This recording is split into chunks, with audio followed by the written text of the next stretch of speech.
బాటలు వశయాలాలు దీని మీద మనకైతే ఒక బిట్ అయితే వచ్చే ఛాన్స్ ఉంది. సో వీటి మీద ఫార్ములాస్ చూద్దాం. దీర్ఘచతురస్రం చుట్టూ దీర్ఘచతురస్రం చుట్టూ బయట డబ్ల్యూ వెడల్పు గల బాట కలదు. అయినా బాట వైశాల్యం ఎంత అని అడిగినప్పుడు దానికి ఈ ఫార్ములా అనేది మనం యూజ్ చేయాలి. 2x w × l + b + 2 × w. ఇది చూడండి, దీర్ఘచతురస్రం లోపల అడిగారు, లోపల వైపు చుట్టూ ఇది దీర్ఘచతురస్రం, దీనికి బయట ఇది మొత్తం కూడా బాట అనమాట.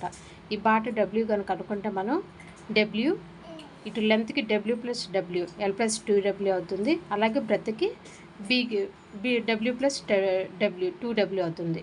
So l + 2w b + 2w అవుతుంది. సో ఫార్ములా తీసుకున్న మనకి 2 × w × l + b + 2 × w 2w చదరపు యూనిట్లో అవుతుంది. అలాగే దీర్ఘచతురస్రం చుట్టూ లోపల డబ్ల్యూ వెడల్పు గల బాట కలదు.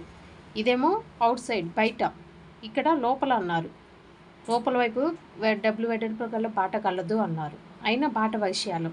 సో దీనికి ఏం చేస్తాం, ప్లస్ చేస్తాం, యాడ్ చేస్తాం. దీనికి ఇక్కడ లోపల వైపు ఇది మొత్తం కూడా ఇక్కడ ఉంది అన్నాడు, ఈ లోపల వైపు ఉంది అన్నాడు బాట అనేది. సో దీనిలోంచి మనం దీన్ని మైనస్ చేస్తాం, అంటే -2w 2w × l + b - 2w చదరపు యూనిట్లు. నెక్స్ట్ ఎల్ భుజం గల చతురస్రం చుట్టూ బయట డబ్ల్యూ వెడల్పు గల బాట కలదు.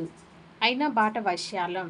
సో దీనికి ఇప్పుడు ఇది చతురస్రం అనమాట, స్క్వైర్కి బయట డబ్ల్యూ వెడల్పు గల బాట కలదని ఇచ్చారు.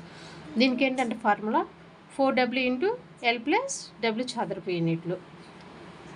ఎల్ భుజం గల చతురస్రం చుట్టూ లోపల డబ్ల్యూ వెడల్పు గల బాట కలదు అన్నారు. లోపల అన్నారు కాబట్టి మైనస్ చేస్తాం.